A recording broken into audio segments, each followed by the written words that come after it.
Monsieur le maire de la commune de Bacham, honorable député à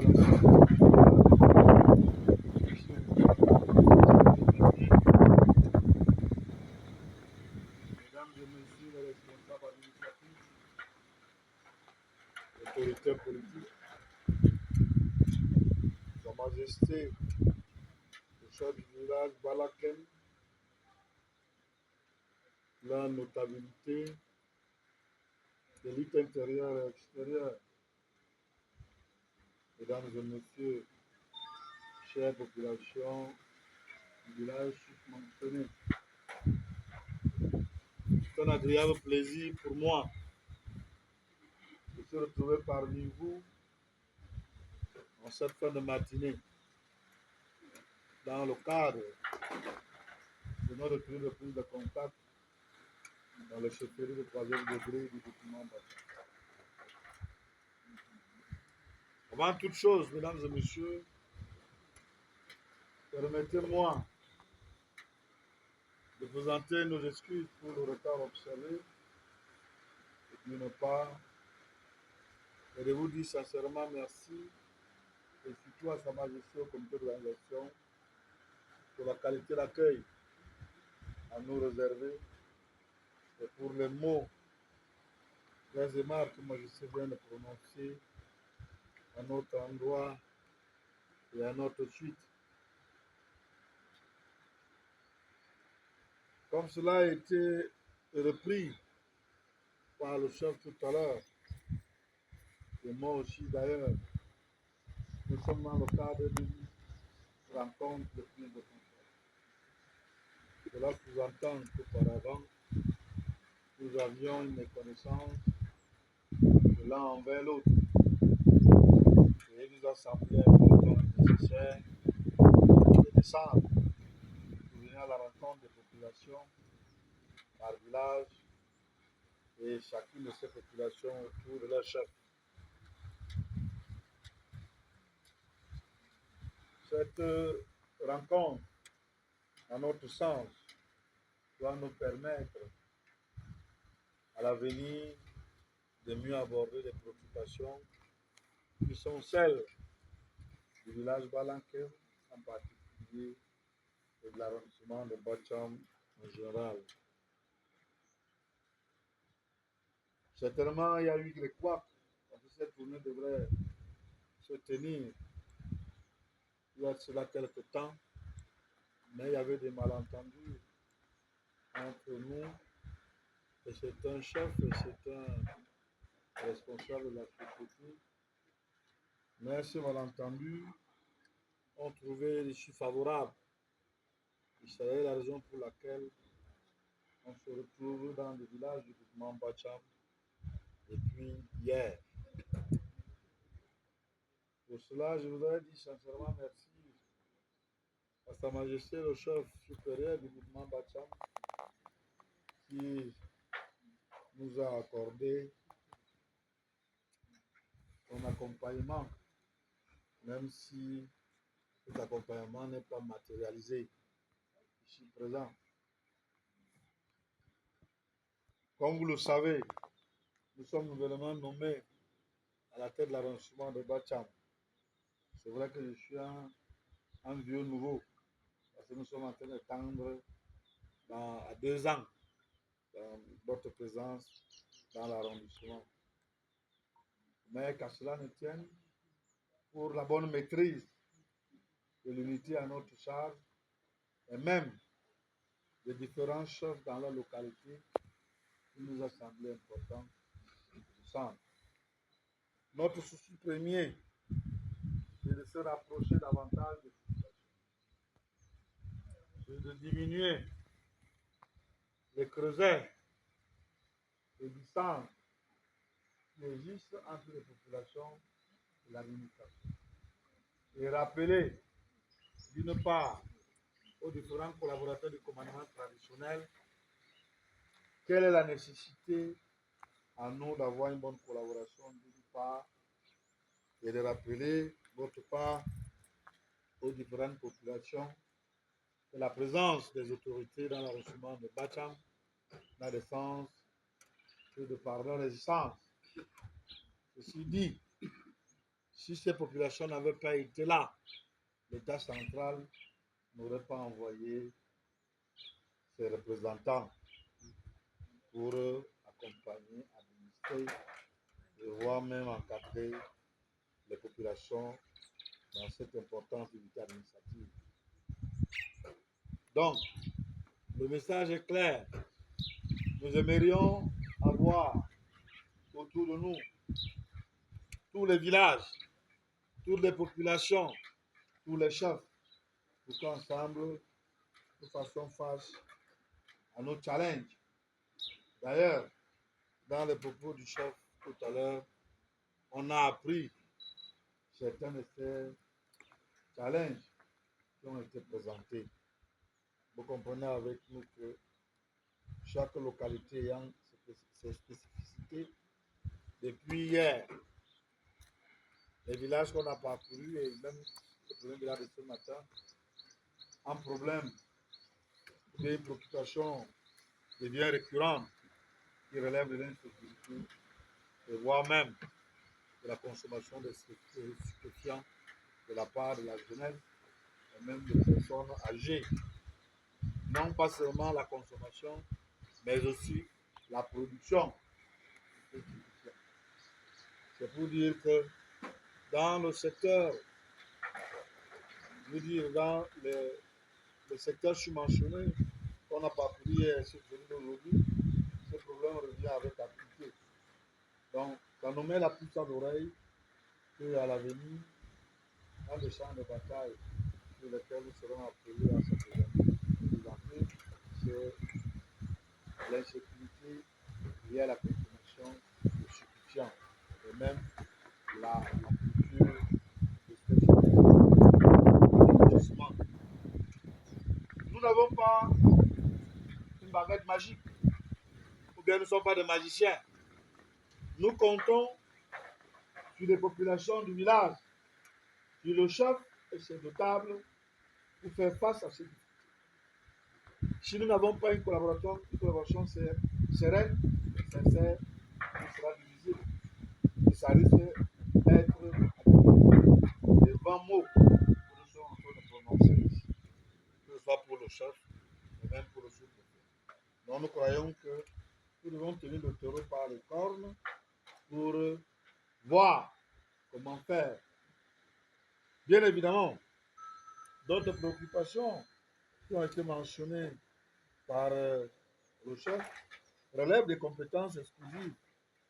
Je voulais dire, ou bien pas exclusive, mais je voulais dire en majorité de la collectivité territoriale décentralisée, qui est ici représentée par M. le maire et même le Laurent Manfo, qui est un député de la nation, qui à certaines dimensions ou bien à des dimensions stratifiées doivent intervenir pour des cas de problèmes d'ordre social. Je voudrais donc rassurer les populations de ce village Balanquer de notre disponibilité à être à l'écoute et à les accompagner et voire même à esquisser les pistes de solutions de commun accord de tous ces problèmes qui ont été présentés. Cependant, il est important de rappeler aux uns aux autres que lorsqu'on parle d'un représentant de l'État, l'État, c'est un cadre réglementaire qui a des institutions et ceux qui les représentent. Et tout le monde est tenu au respect de ces institutions et de ceux qui les représentent. Et même chacun d'entre nous, dans son secteur d'activité au quotidien, devrait avoir un référentiel sur lequel on s'appuie pour pouvoir exercer.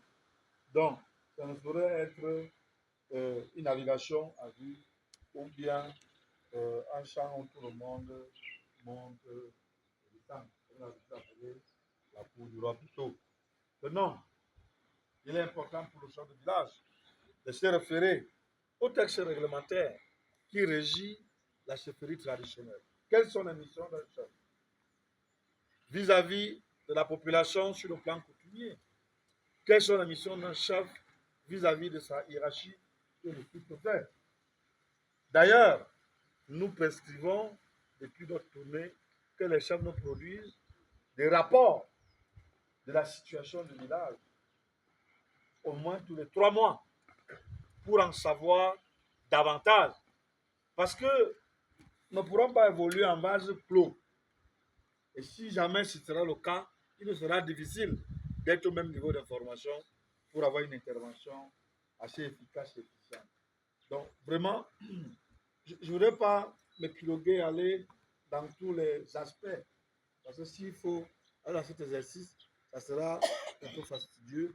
Mais nous sommes venus solliciter l'apport du chef et de ses notables de ces populations pour bâtir nos villages et pour bâtir le groupement et l'arrondissement.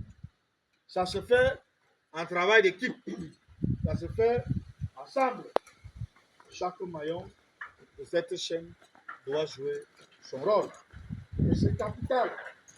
Mais si nous allons nous exercer à ne pas être sincères, à faire semblant, on est sûr qu'on peut être sûr qu'on va faire du chutage. Et on va aller nulle part. Tout au contraire, on prend une régression. Donc, voilà le champ de poste du gendarmerie de Balengan qui est là représenté par son élément. Voilà le commandant de brigade de Bacham qui est représenté par son élément. Voilà tous ces responsables administratifs que l'État a envoyés pour encadrer les populations dans tous les secteurs d'activité qui régissent la société dans laquelle nous vivons. Donc, il est important que chacun, en cas de besoin, se rapproche d'une de ces personnes pour savoir comment est-ce qu'on fait telle ou telle chose, qu'est-ce qu'il faut au préalable et comment est-ce qu'on doit s'y prendre pour s'en sortir. C'est important. Nous avons constaté malheureusement que dans la contrée, les gens ont tendance à être en retrait par rapport au service public et peut-être trouver des mécanismes pour avoir des équipements qui sont des médicateurs. Mais ça n'aide pas toujours parce que parfois si c'est une procédure, ça devient une procédure lourde ou bien ça développe un sentiment de non-confiance des populations vis-à-vis du service public. Et pourtant, nous sommes là pour des populations. Et tout le monde doit se sentir en sécurité lorsqu'il voit le gendarme.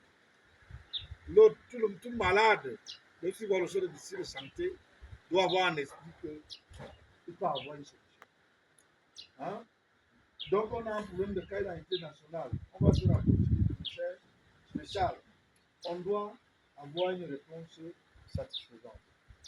Lorsqu'on va parler des activités sportives, comme nous sommes en période de vacances, il ne suffit pas d'avoir le ballon et après les gens de venir jouer. Non. Comment est-ce qu'on fait pour organiser un championnat? Parce que ça engage les uns et les autres, et les uns et les autres ont des droits et des devoirs. Il faut que tout ça soit encadré. Imaginez-vous si les enfants viennent en vacances, au lieu d'aller jouer au ballon, ils se retrouvent plutôt à développer des attitudes déplorables.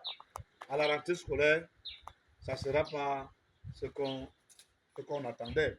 Donc, je souhaite que, même si c'est pour l'agriculture, ailleurs les gens ont évoqué des préoccupations liées à la qualité de la semence, et même, je veux dire en général, les intrants.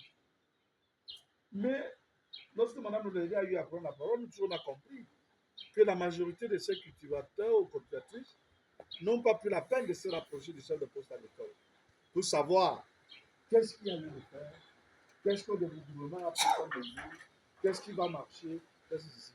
On ne saurait rester à la maison. C'est vrai, le chef de poste a des moments pour se retrouver à des endroits, mais ce n'est pas suffisant. Il faudrait que les gens se rapprochent, par exemple, du madame de l'école, pour savoir quelles sont les évolutions auxquelles il en est de même de l'élevage. Lorsqu'on décide de faire dans l'élevage des porcs ou des poules, je ne sais pas trop, il est important d'avoir l'expertise de l'intégration de l'élevage que l'État a eu à mettre dans l'avancement de Bacham. Donc tout ça c'est important. On ne peut pas, évoluer en se luttant. Peut-être sous prétexte pour ce temps de minimiser les coûts. C'est important quand on est capitaliste de minimiser les coûts. Mais si on passe le temps à chercher à minimiser les coûts, tout le temps on se rend compte que on ne servir à rien. Vraiment, mesdames et messieurs, je voudrais aussi dire sincèrement merci à Majesté qui a manifesté la reconnaissance de la ville de l'État et de la collectivité territoriale par rapport aux actions menées dans le village. Voilà. Vous savez, ce n'est pas toujours évident. Il y en a qui ne reconnaissent pas ce qu'on a fait ou ce qui a été fait, mais qui le disent toujours à porter. Mais il faut quand même reconnaître qu'on est parti de quelque part, et on se retrouve déjà quelque part, et on a espoir qu'on pourra aller plus loin. Je voudrais donc, à ce titre, rappeler aux enjeux restons éveillés en cette période d'élection présidentielle qui s'annonce, pour qu'on ne se laisse pas distraire par des gens qui viennent avec des messages de haine, de soulèvement, de destruction. On ne peut empêcher à personne qui en a le droit d'exercer son droit de vote, qui est inscrit sur une liste électorale. D'ailleurs, les quelques rescapés qui n'ont pas pu, nous les invitons à se rapprocher de l'ECA pour que cela se fasse.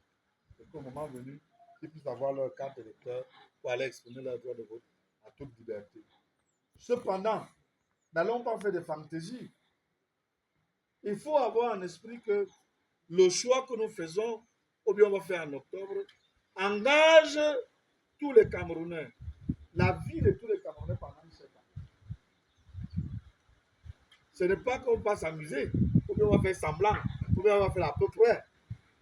Hein? Il faut se rendre compte que c'est un engagement. On engage, on prend des engagements vis-à-vis de l'État et on engage l'État à travers ses représentants dans le choix. Il faudrait que les gens qui vont nous représenter demain, celui qui sera choisi avec son équipe qui va étudier, que ce soit des gens capables. Hein? Si un enfant n'est pas capable de gérer une cuisine, je ne sais pas si on peut être à même de gérer une famille. Donc, il faut rester lucide. Et je l'ai dit partout que les Camerounais doivent faire preuve de maturité politique. Il faut éviter les agitations inutiles, hein, pour se rendre compte de la marche qu'on a faite depuis les indépendances jusqu'au jour d'aujourd'hui. Et se rendre compte que le Cameroun est un État jeune. On ne peut pas tout faire en un jour. Mais il y a des avancées. Que les gens n'aient pas l'impression que, comme peut-être les représentants d'État n'ont pas eu l'habitude de venir dans les villages qui sont abandonnés. Non. Même à travers nos fils qui sont les opérateurs économiques,